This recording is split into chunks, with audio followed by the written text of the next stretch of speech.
All right. Well, I don't want to waste any time. So let's go ahead and get started. Welcome everybody to the 8th and unfortunately final colloquium in the Planetary Health Colloquium series this year. We've been very lucky to have sponsorship not only from the Planetary Health Alliance, but from 4 departments here at the Harvard School of Public Health, the Harvard University Center for the Environment, the Harvard Global Health Institute, and also the European Environment and Sustainable Development Advisory Council's network. So thank you for all of that wonderful sponsorship. The first 6 of our Planetary Health Colloquia were really focused on the research and scholarship that explored how our own transformation of our planet's natural systems was affecting every dimension of human health. And so we explored environmental changes impacts on nutrition, on infectious disease, on the non-communicable diseases, on mental health, on displacement and conflict, and really got into the mechanisms of how our transformation of nature is coming back to affect our own health. But if planetary health is fundamentally about recognizing that there are critical ecological determinants of human health and that our transformation of Earth's biophysical conditions is posing an urgent global health threat, then the implications for action and intervention are broad.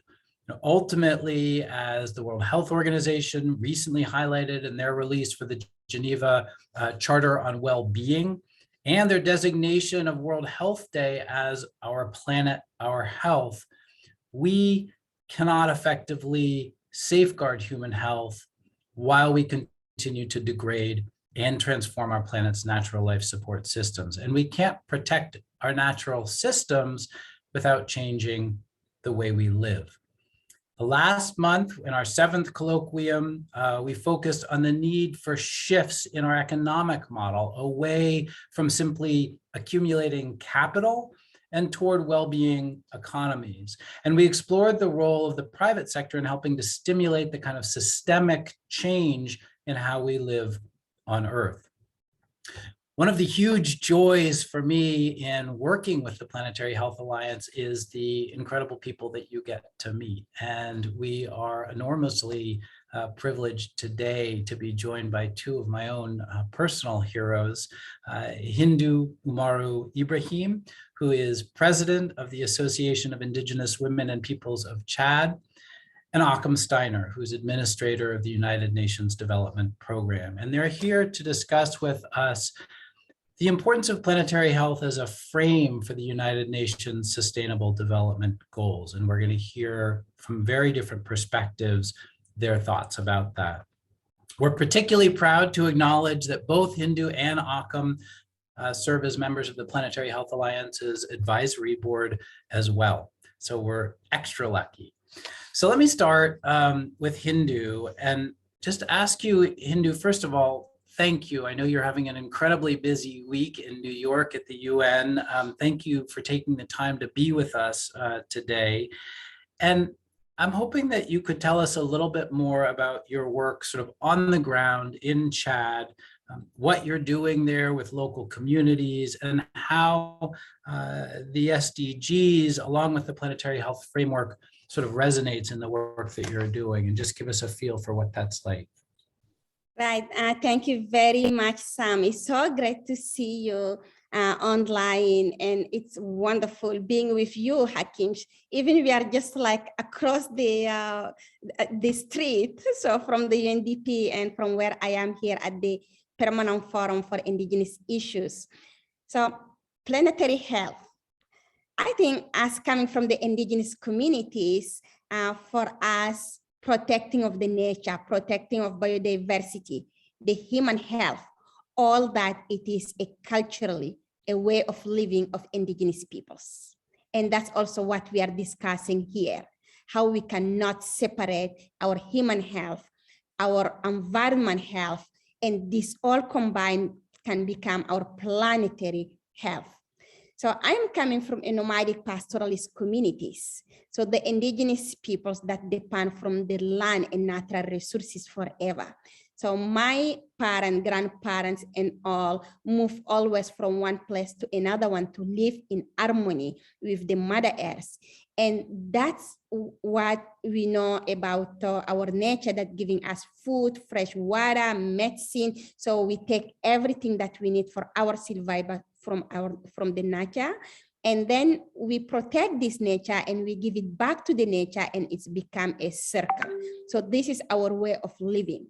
But how to sustain this way of living when we are facing the climate change impact, the biodiversity degradation, the land degradations? So all these are impacting directly our life and our livelihood. So our rainy season changed a lot, and our dry season become more longer. And we have the heavy rain that create the floods.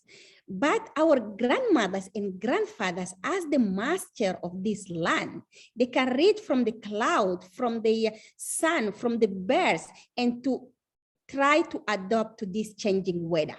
And for me, it is obvious how I can use the traditional knowledge and wisdom of my community and use that with the existing science and technology, and to fight a climate change impact, to build the resilience in my community, and to see how we can protect better our nature. So in that one, I'm working with my community in a projects.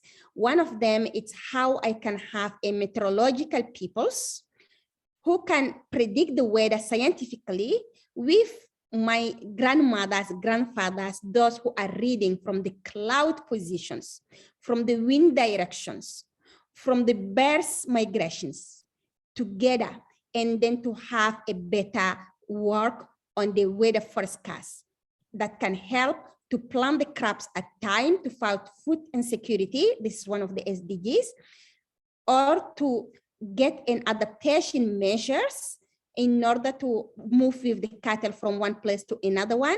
And this is the SDG 13. So I do this project with the peoples on the ground, with the scientific peoples on the ground. And another project that I'm working on it, and I love this one, it is very practical. It's how to use a participatory model, 2D or 3D. So I did a couple of them just in the last months. So we map over 1,000 of kilometer squares. And we have the satellite map that we can take, and we gather a communities around. So the one I did in the south of Chad, we had about 116 communities. And I say community leaders that come over 2 weeks to map over 2,000 kilometer squares of land. And then they map all the traditional forests, and inside the forest, like the trees that are giving us food, the trees who are sacred, the trees that we can use for the medicine. They map the water point. They map the different crops that communities are planting around the place, the corridor of movement of the cattle. And then in this one, we have also the knowledge of man, of woman, and of youth. At the end of the exercise, we took the photo of this map, and I digitalized the map. And I went back to the communities just like 3 weeks ago to organize with them a charter. So it is a convention who is based on 20 articles, and the communities come there. Over these 20 articles, we have 3 chapters. The first one is how the community can better manage and share the natural resources. The second, it's how the community can mitigate the conflict over the resources. The third one is how they can protect the traditional knowledge and transfer it over the generations. So they agree on it and they sign it.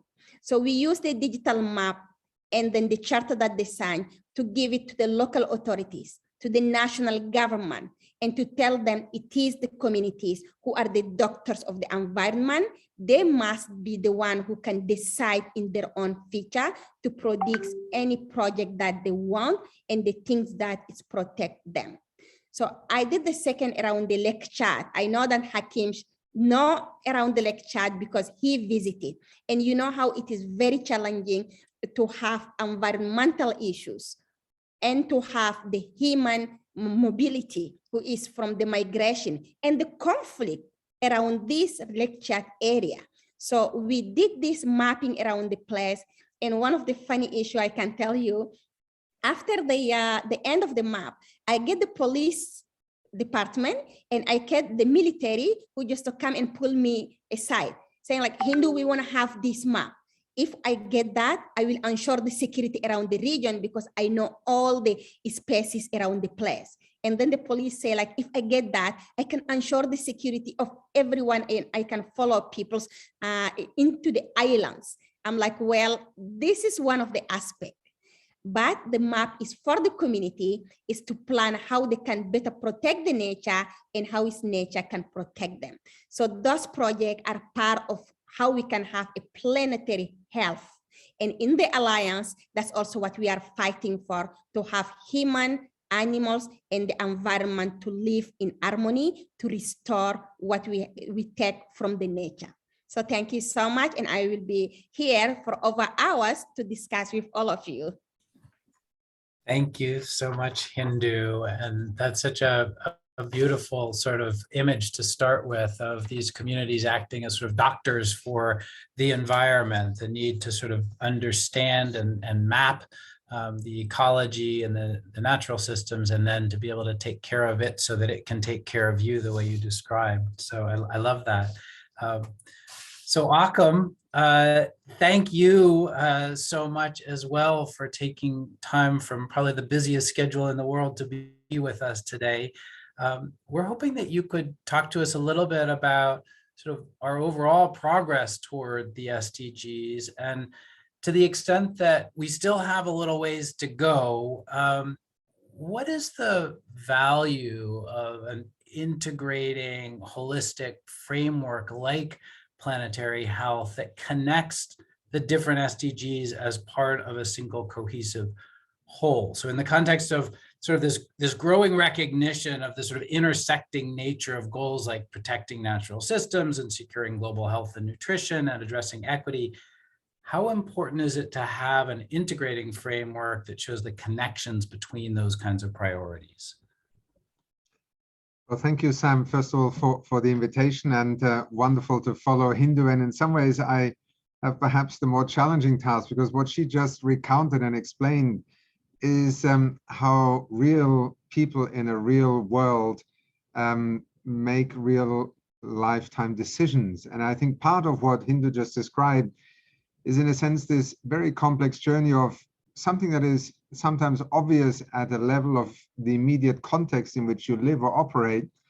How do you then aggregate that? How do you construct, in a world of 7.5 billion people, with all the challenges and complexities that we face, something that allows us to essentially replicate that kind of approach literally at a global level? So sometimes I completely understand when people will say, well, these things called Sustainable Development Goals, the things that are negotiated in the UN, are very abstract. Well, in part they are, but in part they are not. And I'm very keen that we maybe can use the planetary health narrative today and connect that which Hindou just described so graphically and so in such real life terms to what we are doing as a global family, if you want to address these issues. And as we know, in many ways, we are standing at global crossroads.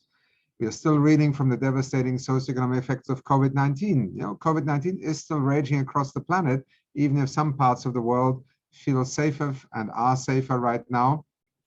But just a basic indicator, like, for instance, life expectancy, which is sort of our gold standard measurement of global health, has declined for 2 years running in the wake of COVID-19. And this has not happened before in our lifetime. And some might be surprised that it's even happening in some of the wealthiest countries across the world. So we are seeing, first of all, these widening inequalities and increased gaps in access to health and other basic services. So even human health is under stress, and yet we want to connect somehow the human well-being to planetary well-being and close that loop. So this has just become even tougher. And I just want to dwell for a moment on the context, because I think in taking this discussion forward, we will have to face some fairly serious headwinds. But we now have an unprecedented food, energy, and finance crisis unfolding, stemming in large part from the reverberation of the war in Ukraine. And the latest estimate that the Secretary General of the UN put forward is that just on these three sort of transmission channels of food, energy, and finance, global markets, it's already going to affect 1.7 billion people, threatening to tip millions more people into poverty. Exploding basic food staple prices could price literally hundreds of millions of people out of their basic food.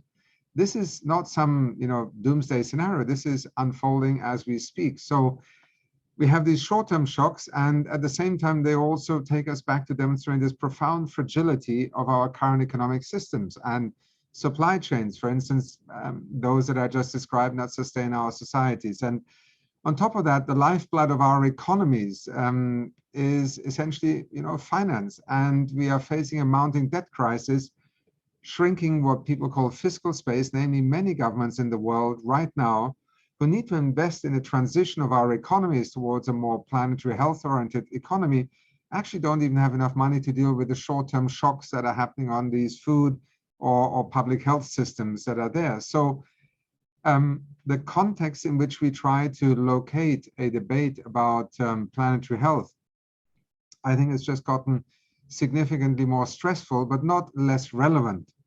And I think if we needed a reminder, it is indeed the IPCC's latest reports, which calls our moment in time for climate a now or never moment. So the challenges seem overwhelming, yet countries across the world and people are seeking to be part of a great transition towards a greener and more sustainable future for people and planet. Remember, building back forward, building forward better. I mean, all the narratives that emerged out of this very focusing moment of the pandemic is still there, even though it is being dissipated by other crises. It is being dissipated by those who want to go back to where we were before because it might be a shortcut.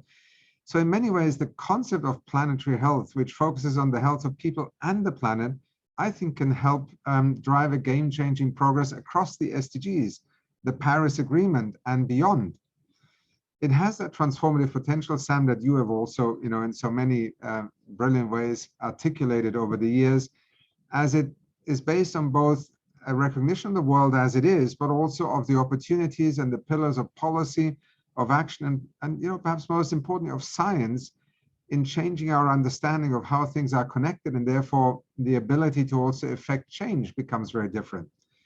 And to come back to the real world process, how do you land planetary health? So to advance the use of the concept, last year's São Paulo Declaration was a very clear stimulus to communities across the world. And to those who are not familiar with it, maybe we can put in the chat box a link to the São Paulo Declaration, because what it did, it was spurring this global transformation to a world that optimizes the health of people and the well-being of people and the planet. That still remains for many perhaps a somewhat abstract notion, but I think in the examples that we can today cite, it is more and more clear. It is actually focusing our thinking, and it is connecting dots. Crucially, the São Paulo Declaration also calls for a governance system where all countries have an equal say in the great transition. Again, going from a moment or a moment in terms of a community in Chad or a region in the Sahel to this planetary, community of 7.5 billion people. How do we, regardless of how wealthy you are, how small you are, how important you are strategically, have you got a seat at the table? And this is where, if you allow me for a moment, just to make a little parenthesis, that's perhaps the greatest added value of the United Nations. And one of the things that has always intrigued me, and I think should never be forgotten, is that after 1945, we created an institution that every country could have a seat in the hall at the table. It doesn't automatically change the inequalities in power and the alliances, but your voice, any single country's voice can be heard here. And so that is why we are seeing, for example, small island developing states now driving very often the climate agenda, because for them it's existential. And they are able to connect their fate in one part of the world, of our planet, with the actions of others when they go to the next petrol station or make their next choice about their power generation. That's how, the platform we create is also important, because we cannot just describe planetary health in the abstract. We also then have to ask ourselves, how do we transact with one another on that concept? Which is one of the reasons why I so early, Sam, reached out positively to your request, could the United Nations Development Program work with the Planetary Health Alliance? Because I think what you are creating through science and articulation of how human health and planetary health are interlinked directly interfaces with the sort of work we do then every day with countries on the ground. And since then, I mean, let's be honest, the response has been extraordinary. I mean, in many ways, the São Paulo Declaration is no longer merely aspirational. The G20, the G7 have discussed the concept. The European Union is increasingly highlighting the power of planetary health, particularly with its European Green Deal. Our sister agency, the World Health Organization's 22 Geneva Charter for Well-being outlines how well-being of society is strongly linked to this One Health and planetary health concept. Or look to the new Center for Planetary Health that opened at Arizona State University this year. Again, these are all to me indications that this is not just a small dimension of a larger discussion. In fact, it is bringing a perspective to a larger discussion that I think can unleash enormous impact. And in that wider sense, I think the world is waking up to the value of planetary health approach and its explicit aim to find solutions that explicitly and implicitly link the well-being of people, and sometimes we can be very egocentric, even egoistic creatures, to that logic of how the well-being of people and planet is inextricably linked. And you know, whether it is now in the climate convention, COP26, the whole question of how countries are driving their national climate strategies leading up to Glasgow, a growing number of countries actually in their climate strategies have given explicit reference to health considerations in their NDCs, and many of them we are actively engaged with. And again, our work with you in planetary health gives us, you know, a reference point where beyond the immediate climate negotiations, countries can look to better ways of framing their national approach. And notably, we are seeing also greater engagement on health and climate concentrated in low-income and middle-income countries, because sometimes that link is existentially far more visible and real. You know, we just need to look at the news headlines right now. If you look to India and Pakistan, these extraordinary temperatures that people have to live with right now, the combination at the same time of urban pollution that is causing so many respiratory diseases. And just in those two, you know, extreme numbers that we can measure between a phenomenon that is happening either in nature through temperatures and climate, or through the accumulated levels of pollutants in the air that we then breathe in, we are affecting human health, but they're inextricably linked to our planetary health. And this is just one way of I think, or rather it is a way in which so many people across the world are discovering the essence of what planetary health is actually trying to say. So these are positive developments in the sense of recognizing what is happening, but the challenge remains, whether it is in a biodiversity convention, whether it is a climate convention, a desertification convention, or indeed in a few weeks we are celebrating Stockholm plus 50. Maybe some of your listeners will not even remember what Stockholm plus 50 was. It was the famous first ever international conference that the United Nations hosted on the link between essentially development and environment, or human beings and the environment. And it has its 50th anniversary this year, led to the establishment of the United Nations Environment Programme, and subsequently to over 500 multilateral environmental agreements. I mean, one needs to remind oneself that we have done a lot of work to try and address, you know, the issue of chemicals, of air pollution, and so on. And yet, I think we all know that the world is simply not responding fast enough. These transitions that I mentioned earlier on, the ability to move forward more quickly, how we leverage digital technology in order to be able to not only address with science also the knowledge frontiers of what we can do, but also to address the issue of equity and inclusion. Part of why I think we are not succeeding in moving forward faster, and when it comes to planetary health, is that we, as often seen in these international negotiations in the United Nations, we are entering a common arena, but from very different histories and from very different vantage points of either having a responsibility for what happened or the capacity to act right now. And so, you know, I end by just saying, when you think about planetary health, it is both a conceptual way of framing a series of facts of life and of life on planet Earth, but it is also inextricably linked to our capacity to act together in unison, in solidarity. And this is where planetary health meets the foundations or the fundamentals of the ideas and ideals of the United Nations, which is essentially a family of nations working on the one hand for world peace and struggling, as we seeing right now, but also being able to forge the kind of common purpose, shared interest that then allows us to take actions which make planetary health not just a conceptual framework, but in fact the basis on which 7.5, 8 billion people can cooperate. And I'll stop here because I'm sure there will be good questions, critical comments, but that's why I believe these two worlds really do belong together. Thank you so much. Thank you so much, Achim. That's wonderful. You sort of started out with the challenge of scaling from the kind of really, really impressive and very concrete and easy to kind of imagine work that Hindou described in communities to aggregating that kind of work across a whole planet and all of its people. I think that complexity drives sort of two approaches.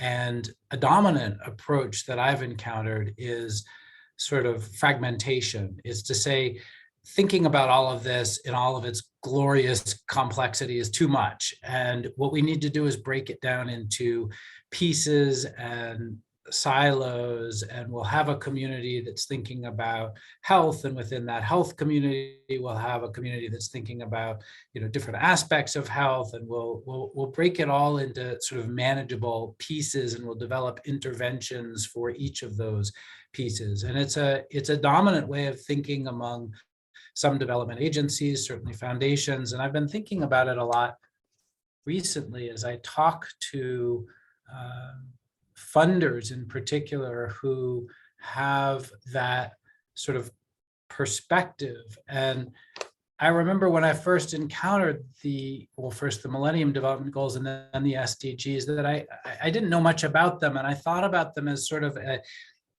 wish list of kind of distinct and discrete human development goals. And I've come to see them much more as a sort of as interlinked, interdependent elements of an aspirational vision for our future, and that they actually can't be taken apart and addressed in completely discrete ways. And Hindou, when we picture the communities you're talking about and making the maps you're talking about, you don't make a separate map for every dimension of human life. You make a map that pulls all of life together and shows the interconnectedness. And so I guess the question I'm asking is, I think it's actually an important distinction. And I think that the question is, can we really go at this by addressing each SDG individually as a freestanding discrete goal, and each one of our sort of development goals as discrete entities? Or do we need a common vision for an aspirational future that involves fundamental shifts in how we live, in food systems, energy systems, built environment, manufacturing, but also in how we interact with each other, in how we interact with natural systems, and the stories that we tell ourselves? You know, it's actually quite profound. And I've started to wonder myself whether we can get from here to that future that we want without thinking about it as a cohesive whole. And so I would argue that that's part of the importance of these sort of integrating frameworks. But I'm very curious from both of your perspectives, Hindou and Achim, how you think about that, sort of those two paths that you can take, one of breaking everything into pieces, which is more manageable, versus trying to sort of crystallize a common vision for where we're all trying to go. And maybe I'll start with Hindou. Yeah, so, you know, as human beings, we always wanted to do something easy one, the simple one. Maybe let us break it down and then everyone can get the piece and then resolve it. But at the real life, it's not working like that. So when you go to the communities on the ground, you do not have like 1 square miles of climate impact, another one of biodiversity loss, another one of desertifications. So everything is interlinked in one land, in one area. So when the rain didn't come, that means the crops cannot grow up. And that means the food insecurity is there. And if you cannot eat, you cannot send your children to school. And it means also, if you didn't eat well, you have the malnutrition, you have the sicknesses, you become sick. If you are sick, etc., etc. So everything is interlinked. And that's how indigenous peoples also know everything is a circle. So we cannot choose one ecosystem to respond, as we cannot choose one SDGs to respond. For example, of course, the tropical forests are really very important for all of us around the world. They are the ones who are capturing the CO2.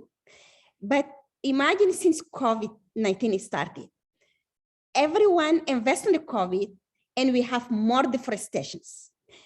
For us, the reason is simple. When you are on the ground, the rains didn't come. The peoples who are in the dry area, they move to the savannas. Those in the savannas, they move to the tropical forests. And then they start taking the resources. So we cannot respond to one ecosystem needs. And at the same time, we cannot talk about having the SDGs in silo. So everything is interlinked. But the question is, how are we going to do it?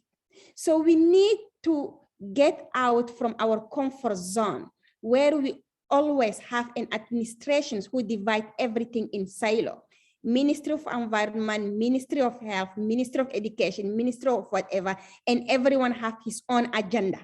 So we have to get out from that and ask everyone to collaborate. We can't talk about the education without talking about environmental educations or about health. We can have a sustainable economy if we do not talk about who are working around the land, who is creating jobs. And we cannot do that if we also focus only in the city, how we can go at the local area, rural areas, talk to the communities who didn't went to school, but who have a lot to give. It is not of issue of having diploma. It is the issue of who is contributing to what and how we can share this contribution in a respectful manner. And then that can give the equity, as Achim said, because equity need to be when we give chance to everyone, to every ecosystem, to every country. My last example is on the COVID vaccine. So COVID is affecting everyone. And then we are seeing the response like in US or Canada or European countries, maybe nearly 80% of the peoples get at least the first shot. While in developing countries, especially in Africa, maybe only 20% of the peoples get the first shot. So we cannot stop the COVID if we are not giving the equity of everyone. So we need to give the response to everyone at the same time. And that's why we are also in this environmental crisis. So the environment do not have frontiers. If the ice is melting, the oceans everywhere is rising. If we have the desertifications in Chad, that means the hot weather can come over Canada or over Arctic region. So at the same time, we need to respond to the climate emergency, environmental emergency, health, education, food insecurity, and everything. So we need a global visions. The second one, this is the one I'm choosing personally. It's time to move all together to forget about acting in silo. Thank you, Hindou. That's incredibly well articulated and passionate. Achim, what would you add to that? Well, silence would probably be the most logical thing, because I agree. Hindou has spoken so eloquently to something where exactly I was going to start off. So I will simply take it as a reference point. Human beings, the people she referred to, we don't split the world into segments. And this is part of, I think, the challenge as we have grown more global, as we have become more interdependent. The world has become more complex to manage because so many more factors, in a sense, seem to determine what perhaps once was a very local existence. So I think the first thing is everything is interlinked, as Hindou said, is really a foundational and a driving logic also behind the attempt to, essentially formulate a vision which was the 2030 agenda. That was the intent in 2015 for how the world would actually be smarter about dealing with many of these challenges. Now, you said, you know, they were maybe aspirations. I always say these SDGs were a kind of fairly remarkable, first of all, agreement that these were the 17 major risks, you know, the Achilles heels of our time, that really would determine whether we would be heading into a better world, a better future, or actually into a more dystopian future. So first of all, if you look at it, it looked at life on land, life in the sea, at inequality, at access to energy. I mean, all of these were brought together. But what made the SDGs so interesting is that they were very much an attempt to respond in a global context to this notion of, first of all, interdependence. Ban Ki-moon once called the SDGs actually a declaration of interdependence. And I think it's a very appropriate term to use, because when all countries signed up to this, they essentially acknowledged, which was at the core of this agenda, that in order to make life better for anyone, we had to work together with everyone. And I think, you know, that sounds very prosaic, but if you go deeper, it doesn't take much time to realize why it also connects to planetary health agenda. And secondly, it was also to say, like Hindou said, a farmer doesn't manage water on Monday, land on Tuesday, education on Wednesday. They operate in systems. It's a household system, it's a family system, it's a geographical locational system. If you're pastoral people, you're interacting with different seasons that are happening. Our problem is that, you know, in the 21st century, on the one hand, things have become so much more complex, many more factors play into it. As I say, you could be living somewhere in Latin America, and yet a conflict between Russia and the Ukraine could double the price of your wheat tomorrow. And this is the phenomenon of globalization, just to mention one. It has provided us with many benefits, but it also has brought new challenges. How do we manage to develop the kind of systems response, systemic responses, manage complexity? And above all, it's not about having to choose all 17 or none, or if you only choose one, you're ignorant because you're ignoring the other 16 goals for argument's sake. It's how you, first of all, recognize that you have enormous opportunities to operate more effectively by designing an intervention perhaps that you care about in particular, let's say health, by connecting it to poverty, by connecting it also to jobs, to perhaps climate change, and then designing interventions, because at the end of the day, we have an economy and a world today with soon 8 billion people. Anything we decide to do differently immediately has impacts on others. And designing for that complexity is where I think the SDGs come closer to what you were also alluding to. It's not choosing one over the other. It's how you perhaps, you know, amplify action in one by also leveraging benefits in the others. And this is how development thinking, and also, you know, I lead an organization that in part I felt comfortable to step into in 2017, because as a UN development program, we are in a sense an antithesis to the notion that everything is just sectoral. And I had the privilege of leading the UN environment program, and whether you lead a WHO or a UN environment program, we are all bound to look from our areas of special concern into a broader system. Now in UNDP, there is a natural logic to saying development is about managing systems, about managing complexity. And that is where we, in a sense, close the circle to perhaps a pastoral family right back in Chad today. That makes a lot of sense. I want to bring in a question. Thank you, Achim, from Jonathan Jennings from Health and Harmony, and he addresses it to you, but it relates to something I wanted to ask both of you. He says, I appreciate your comment on the recognition of the UN since the 1940s as a convener of nation states, as sort of in parentheses, potential equals. That said, how might you critique the alternative perspective that it is currently the sluggishness and siloed thinking of elected leadership of nation states that's arguably failing global citizens in the effort to overcome the crises of climate, biodiversity, and global injustice? And I guess even more broadly, Marshall Gans here at Harvard talks about knowledge problems and power problems. You know, there's some things that we just don't understand, and so we've got to do research and scholarship to understand them well enough to address them.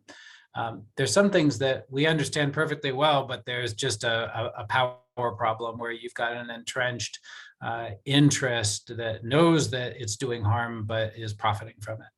And I think planetary health has both kinds of problems. I think there's an awful lot we don't understand about how our transformation of nature is actually coming back to threaten our own health. And we're gaining more and more understanding of the kind of interdependence that both of you have spoken to, and that we simply don't have a viable pathway if we continue to destroy our life support systems.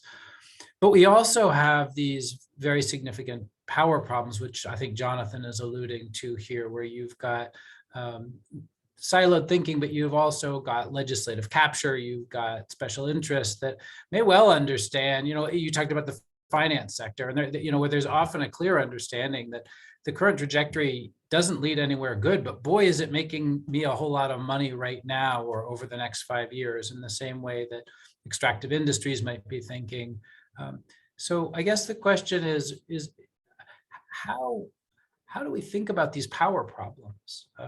How do we, how do we think about, yes, we can raise awareness, yes, we can do scholarship in the academy, but when fundamentally you just have a power differential, is it about organizing? Is it about movement building? Is it enlightened policy leadership? Is it, things like you mentioned, Build Back Better and the European Green New Deal? Is it raising up a handful of examples of really enlightened leadership? But how do we confront these power problems? And I'm sure they play out, Hindou, for you in Chad, where you have, a corrupt official, or you have somebody coming in and running their cattle where they don't belong, or messing up a water supply, or, I'm sure they're, at every scale you can imagine these issues, but I'm curious how we think about these power problems, because I think they're a big part of what we're dealing with. Yeah, I think the power problem is really very big in our life impact. It seems like just some people who are taking the decision on behalf of others. So my idea of power is how everyone can say something, how everyone can decide on how they wanted to see their own life. So that's what we try to build at the local level with the indigenous communities.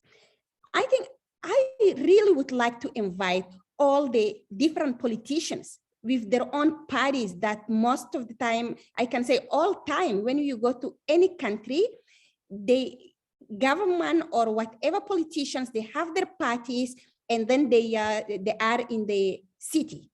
They do not know what is the real peoples are living about it. And they always like arguing about the power in the cities, and then they get elected for that one.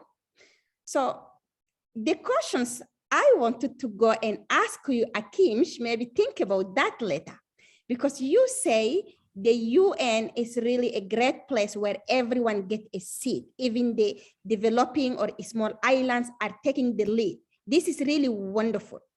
But maybe it is time to think differently about how to give also the seat for the decision making to those who are protecting 80% of the world's biodiversity. So if indigenous peoples around the world protect 80% of the world's biodiversity, that means we are a solution for the climate change and biodiversity. We are protecting the nature. We are producing the food for millions and billions of peoples. But we do not have right to sit in the tables to take the decisions. We are called stakeholders, but we are a right holders. And if you are right holders, you must be sitting in the tables and take the decisions. Maybe, dear Achim, you can help me just to understand how we can push this idea to give the right peoples to be in the sitting tables of taking the decisions. So coming back to what the questions is asking, when you have to vote to someone, vote to the right one. Because maybe we're just thinking about the short term when we are voting to the government, to the leaders. Think about the long term, to those who can take a right legislations who do not harm our environment, those who can think about the futures of our children and great-grandchildren, those who are thinking about the justice social justice, inclusions, who cannot exclude peoples, those who have an open mind, not thinking about the border that they create. Because, excuse me, the borders that we have around the countries, they are created by the peoples. The real and natural borders are the ecosystem.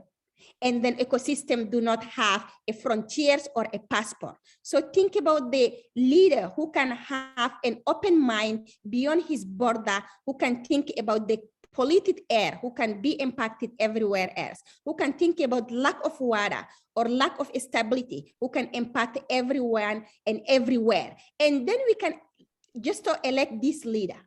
And don't think about only the presidentials, because we do have also the legislations. I mean, those who are mayors or local authorities, or those who are, how you call that in English? I don't know, like the député. So senators and all. So those people are all in the same channels of changing our life in a daily life. So if we do not vote for those right peoples, that means our life will be impacted and we will be coming back to complain. I don't want to complain. I wanted to get a right to vote for the right leader. And I wanted this leader to hold him accountable by the next election. If he didn't do well, then just to vote him out. And then maybe we can take the decision and have a right leadership around the world. And Achim, I'm really curious to add you these questions to the one Sam asked you. Well, shall I jump straight in, Sam? Absolutely. Well, first of all, I think the point you have raised just now and that we're discussing power relations is very fundamental.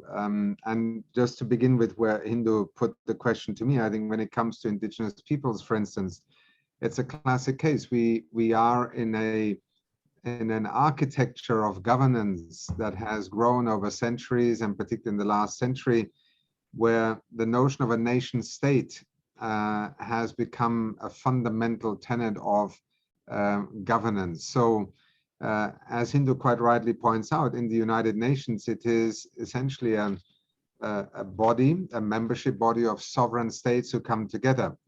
And it becomes very interesting because, we the peoples was the beginning of the declaration, but we the peoples represented through our nation states, which are governments. And as we have learned painfully sometimes over the last 76 years, governments are not always the best either representatives of their peoples or their national interests, but nevertheless, there is a legal foundation. Now it is to some extent restrictive, some is exclusionary, and the UN has tried over the years to find ways in which to make different constituencies more part of what is an intergovernmental body. I mean, there is no doubt that what Hindou is referring to is that this is not a place where every citizen has the ability to be heard. I mean, and what may be the solution that I think the Secretary General in part is now exploring with a more networked multilateralism, looking at his common agenda for reform. But it is a challenge.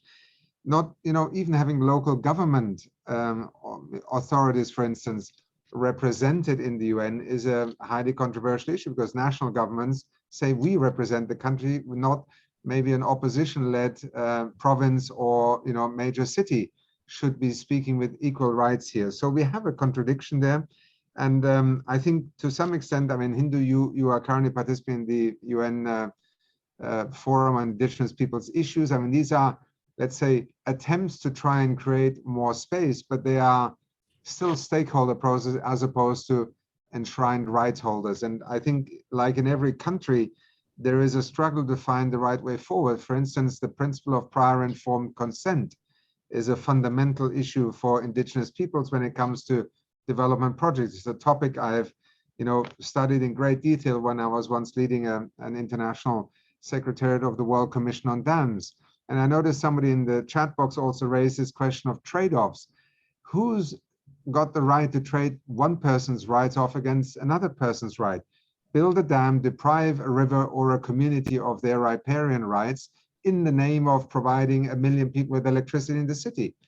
These are everyday decisions in which power relations, unfortunately, are by definition always in favor of the incumbents. Those who have got control over a system have little incentive sometimes to yield power.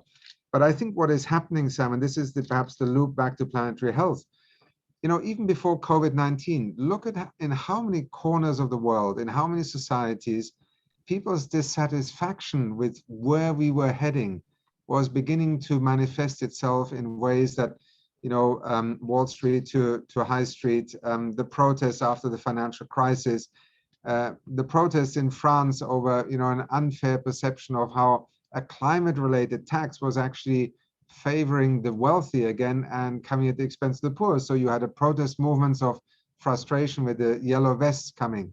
In Chile, one of the supposedly great success stories of economic development over the last 40 years, suddenly, reaching a point where inequalities tore the country apart to the point where it had to write a new constitution, and began protests in Hong Kong. I mean, we could go on. And I think part of this growing sense of alienation is what will ultimately drive change. People get frustrated when, as we put out in a report just a few weeks ago, new threats to human security in the Anthropocene. One of the shocking things we found in a global survey is that 6 out of 7 people today feel insecure about the future, about their present. This is extraordinary when you think that we are the wealthiest generation ever, more science, more technology. And why? Because people can sense that we are losing balance and that things are not going right, whether it is the discrimination against people who are not at the table with a seat and a right, whether it is the planetary destruction. And I think where planetary health is powerful already, and where I think you are often trying to drive the agenda now, Sam, how do you not only bring knowledge to what is essentially empowerment? I think this is fundamental to changing action. People want to be empowered to take decisions, but they also need knowledge. They need science, but they also need movements, and they need a political, let's say, platform on which to come together. Sometimes that may be the new social network. Sometimes it is the global movements like Fridays for Future, or it is perhaps, human rights that are in some ways an extremely powerful notion of what power can be challenged with. So I think you are rightly pointing to the need that just knowledge in itself is creating the conditions where you can exercise wiser choices, more informed choices. You can become convinced, but you can also become activated. And I mean that in the broader sense of the word, not just activists, but activated. And then you connect to other people. You become a movement. I think we are in an era right now where the contradictions of our time are becoming so blatant and so threatening to our common future that people are looking to find movements with which to change the trajectory. And into that narrative, I think planetary health belongs absolutely. Thank you, Achim. I agree with you, and I think there is some hope in that. Hindou, I'm thinking about a conversation that we had in London and a very concrete example of what we're talking about. And I'm also thinking about a question that was in the Q&A from Melissa Letterly that asked about the sort of gender dimension of this conversation about power problems. And I'm remembering the story you told me about organizing in, I think it was a particular community or set of communities in Chad where you were helping women get land titling in those communities so that they could manage their resources, and that you were getting the men to actually sign away their ownership of this land because they were often going into cities anyway to look for work. In just 1 or 2 minutes, because we're about to run out of time, can you just tell us a teeny bit more about that project and how it sort of addressed this power problem, because it was giving power to women to manage their natural resources? Oh, it looks like Hindou might be frozen. Well, we're going to run out of time, so I'm going to, in the interest of committing the worst possible gaffe in this conversation. Oh, there's Hindou. Hindou, can you hear us now? Yes, I'm hearing you. My internet is just going down.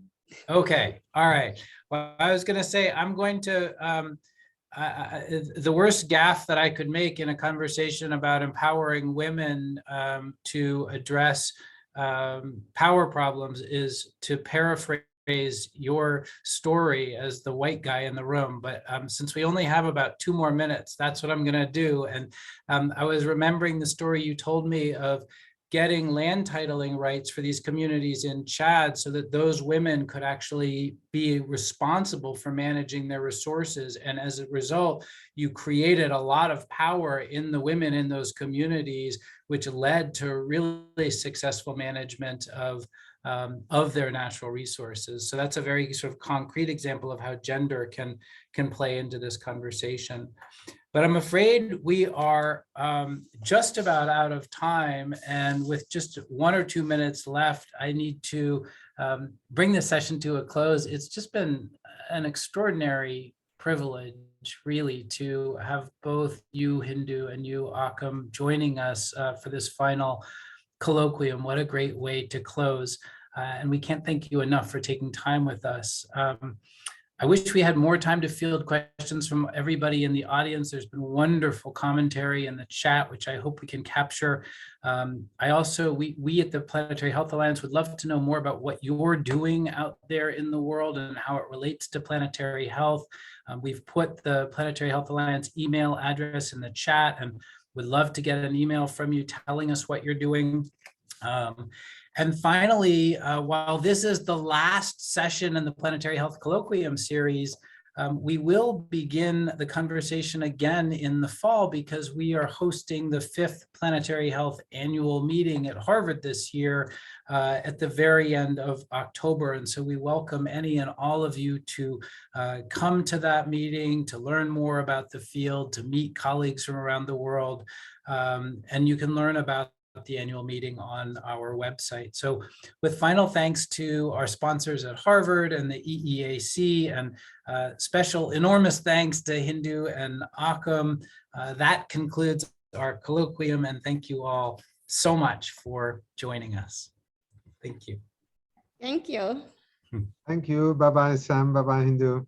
Goodbye, Bye. Achim.